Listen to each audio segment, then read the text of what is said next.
The first legendary beast master. अध्याय 721। Guardian ने उसे पकड़ लिया और दुनिया एक पल के लिए नीली हो गई। फिर काल ने खुद को प्रयोगशाला के अंदर खड़ा पाया और गार्जियन पर हैंड क्लॉ।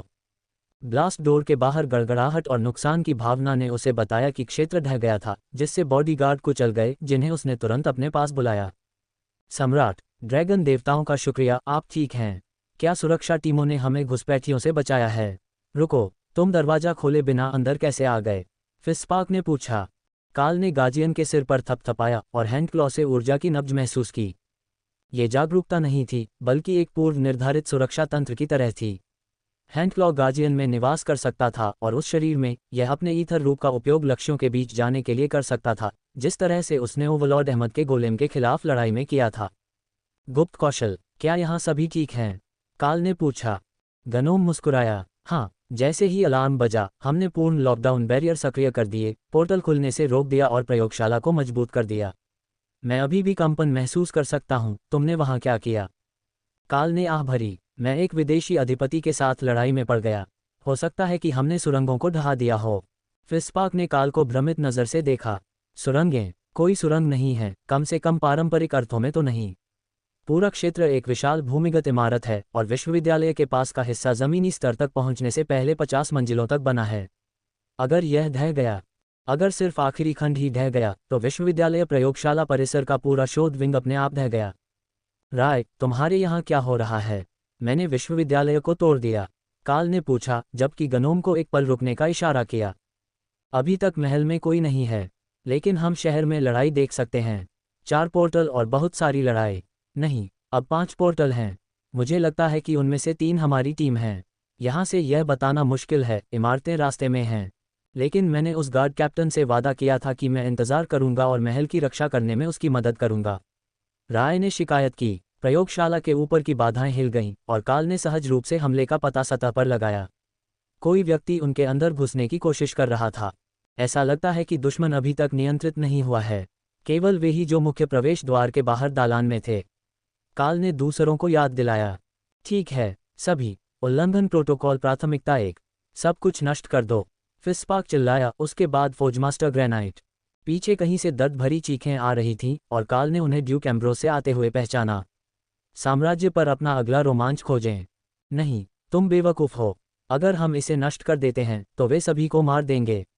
तुम्हें रुकना होगा, क्या तुम नहीं समझते? मैंने पहले ही। मानव शोधकर्ता रुक गया, लेकिन हर कोई उसे घूर रहा था। तुमने पहले ही क्या कर लिया है? फौजमास्टर ग्रेनाइट ने घातक लहजे में पूछा। बस, वे अंदर घुसने वाले हैं और अगर हम उन्हें वह नहीं दे सकते जो वे चाहते हैं। एम्ब्रोस हकलाया। झूठ, काल के बगल में खड़े गार्जियन ने बड़बड़ाया। ग्रेनाइट भी यही सोच रहा था और एक पल में उसके हाथ में उसका लोहार का हथौड़ा था और ड्यूक एम्ब्रोस का दिमाग दीवार पर था। अच्छा, एक गद्दार मारा गया। कोई और है। अगर मुझे अभी पता चल जाए तो ये कम दुख देगा, बौने ने जोर दिया। बौने वास्तव में गद्दारों से नफरत करते हैं। फिस्पार्क फुसफुसाया। काल ने कुछ अन्य लोगों को घबराते हुए और अन्य शोधकर्ताओं के उन पर हमला करने से पहले भागने की कोशिश करते देखा। लेकिन उस समस्या के हल होने के बाद भी यह बाधाओं पर प्रहार को नहीं रोक पाया और उनका ऊर्जा भंडारण हमेशा के लिए नहीं रहेगा। मैं ऊर्जा भंडारण क्रिस्टल के पास जा रहा हूँ। इससे हमें उनके ऊपर के मुद्दों को हल करने के लिए कुछ समय मिल जाएगा, उसने समझाया, जैसे ही वह रेलिंग के ऊपर से कूदकर मुख्य मंजिल पर पहुंचा। उसके और रैमी के बीच उन्हें प्रवेश की प्रक्रिया को बहुत धीमा करने में सक्षम होना चाहिए और शोधकर्ताओं को वह सब कुछ नष्ट करने के लिए पर्याप्त समय देना चाहिए जो उन्होंने पहले ही बना लिया था।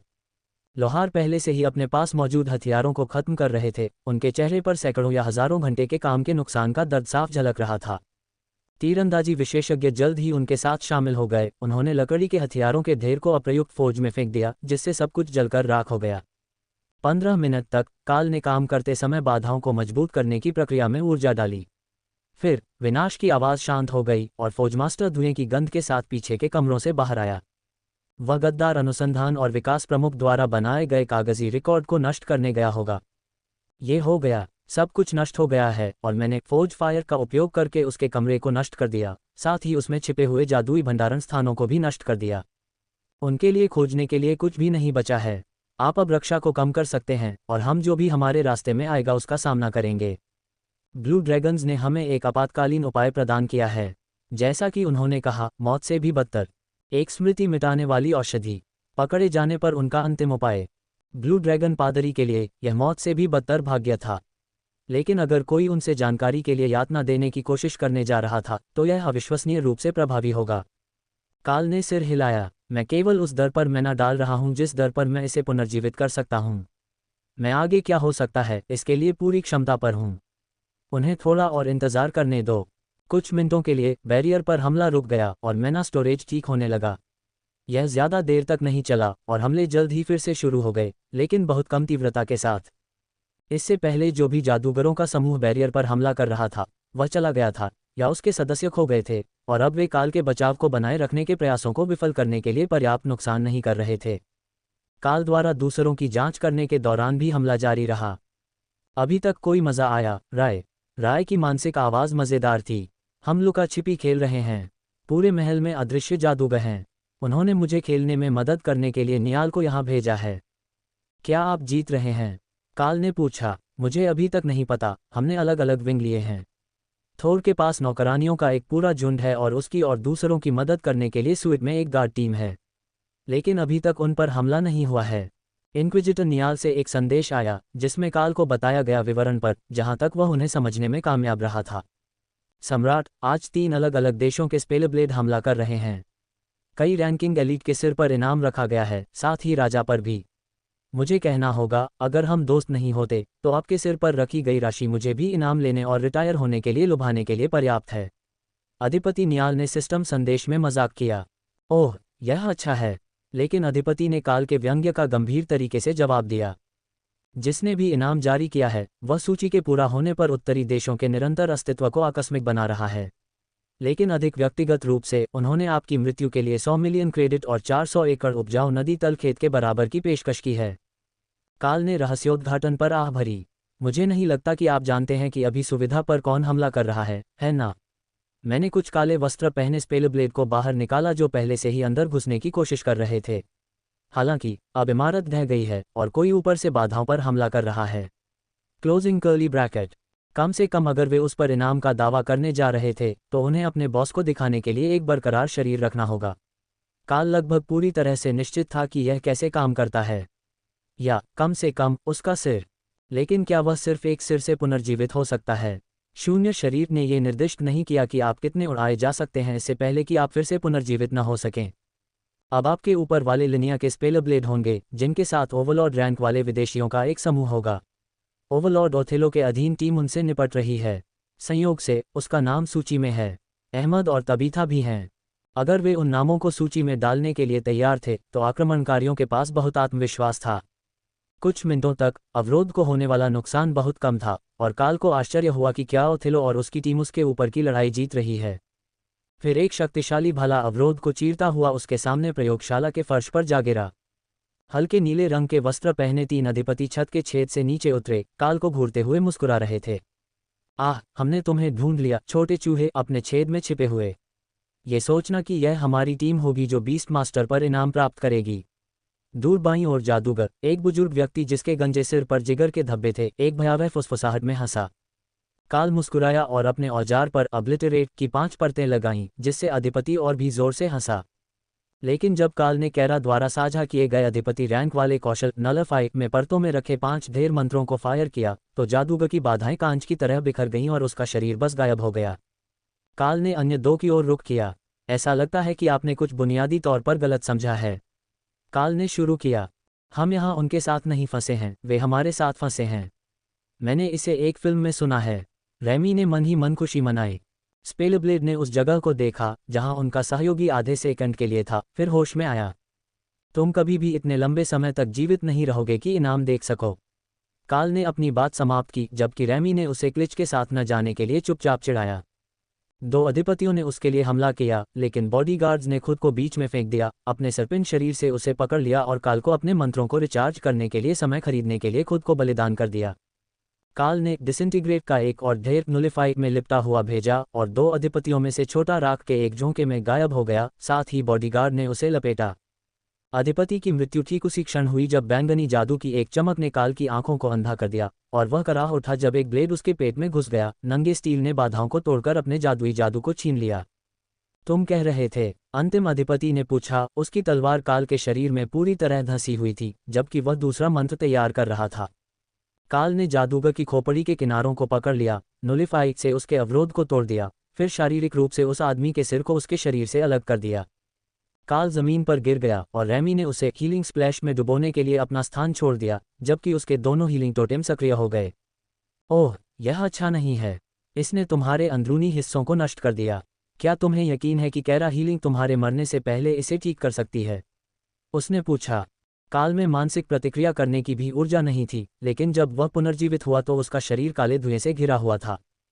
फौजमास्टर ग्रेनाइट सीढ़ियों पर भागा और काल के मुंह में एक औषधि डाली। सहन शक्ति और मन औषधि, ये पुनर्जनन प्रकार के मंत्रों में मदद करता है, उसने भ्रमित नागा रानी को समझाया। रैमी ने मन ही मन नोट कर लिया कि उसे अगली बार वह कदम जोड़ना होगा, लेकिन काल का शरीर ठीक होने के बाद भी वह खराब हालत में था। फिर हैंडक्लॉ से शक्ति उसके पास प्रवाहित होने लगी, जिससे उसके शरीर को हुए आध्यात्मिक नुकसान की भरपाई हो गई, जिसे ठीक करने से उसका शरीर ठीक नहीं हो सकता था। काल ने बौने को एक कमजोर मुट्ठी से टक्कर दी और ध्यान से खुद का निरीक्षण करने के लिए उठ बैठा। ठीक है, यह उम्मीद से कहीं ज्यादा खराब था, लेकिन क्या वे अधिपतियों के लिए बहुत कमजोर नहीं हैं? उसने फुसफुसाया। बूढ़ा बौना हंसा। वे कहीं किसी टावर से शोध करता हैं, प्रशिक्षित हत्यारे नहीं।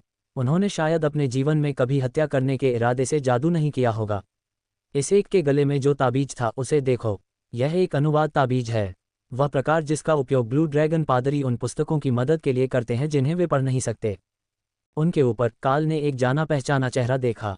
अधिपति ओथेलो का पॉलिश किया हुआ चांदी का कवच धूप में चमक रहा था जब वह प्रयोगशालाओं में नीचे देख रही थी। काल ने अधिपति को फोन किया। हम यहाँ ठीक हैं, आपकी टीम कैसी चल रही है? मेरे पास यहाँ सीमित उपचार है और पैलेस में मेरे स्वीट में एक पुनरुत्थान योग्य पादरी है। हम अभी मरे नहीं हैं, लेकिन मुझे नहीं लगता कि हम आपको वहाँ से निकाल पाएंगे। मैं उड़ नहीं सकती और विश्वविद्यालय मलबे में तब्दील हो गया है। पूरा परिसर खत्म हो गया है, उसने चिल्लाकर कहा। मैं पृथ्वी अवरोध के साथ बाहर निकल सकती हूँ। क्या आप पीछे हटना और आराम करना चाहते हैं? पलाडिन ने सिर हिलाया और सतह पर अपने पास किसी को इशारा किया। काल ने सतह पर जाने के लिए पत्थर की सीढ़ी बनाना शुरू किया, पत्थर की एक संकरी कील जिसके चारों ओर एक घेरे में पतले धावक थे, जिसे उस पत्थर का उपयोग करके बनाया गया था जो अवरोध के टूटने के कारण नीचे गिर गया था।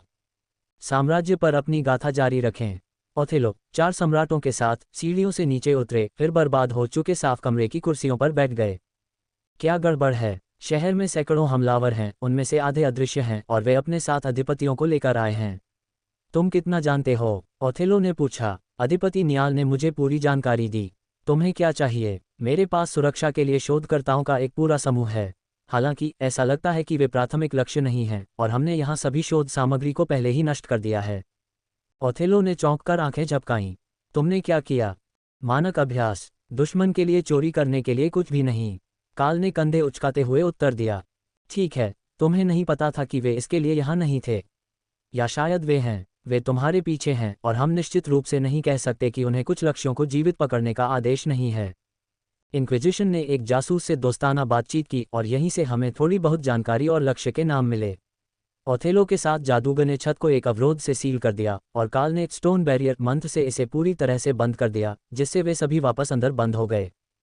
फिर जादूगर ने एक ऐसा मंत्र डाला जिससे मुख्य अवरोध फिर से चालू हो गया, हालांकि यह लगभग मैना स्टोरेज से बाहर हो गया था। जब जाने का समय होगा तो हम अवरोधों को फिर से खोल सकते हैं, लेकिन अभी के लिए हम सभी को आराम करने और खुद को एक कमजोर लक्ष्य बनाने से पहले ठीक होने की जरूरत है, उसने समझाया। काल ने कंधे उचका दिए। मेरे हिसाब से यह ठीक है, लेकिन क्या यह थोड़ा ज्यादा नहीं है? ये रॉयल पैलेस और आसपास के इलाके पर पूरी तरह से आक्रमण जैसा लगता है। फिर भी वे इतने आश्वस्त हैं कि वे अपनी पहचान छिपाने की कोशिश भी नहीं कर रहे हैं। मुझे पता है कि हम महाद्वीप पर सबसे ज्यादा डरे हुए राष्ट्र नहीं हैं, लेकिन उनके पास कुछ गंभीर हिम्मत है। ओथेलो के साथ समूह ने सहमति में सिर हिलाया, लेकिन पैलाडिन ने भौहें सिकोड़ी। कुछ इनामों में कहा गया है कि दावेदार को बदले में जमीन का एक बड़ा भूखंड मिलेगा। अब मैं आपके बारे में नहीं जानता, लेकिन जब तक कि यह किसी राष्ट्र का नेता न हो, क्या ये बहुत ज्यादा ऐसा नहीं लगता कि वे गोल्डन ड्रैगन राष्ट्र को पूरी तरह से उखाड़ फेंकने की योजना बना रहे हैं? काल ने इस पर विचार करते हुए विराम लिया। मुझे लगता है कि यह संभव है। अगर दूसरे राष्ट्रों में यह अफवाह फैल रही होती कि आर्कबिशप की तबीयत खराब है, तो क्या इससे उनका हौसला नहीं बढ़ता?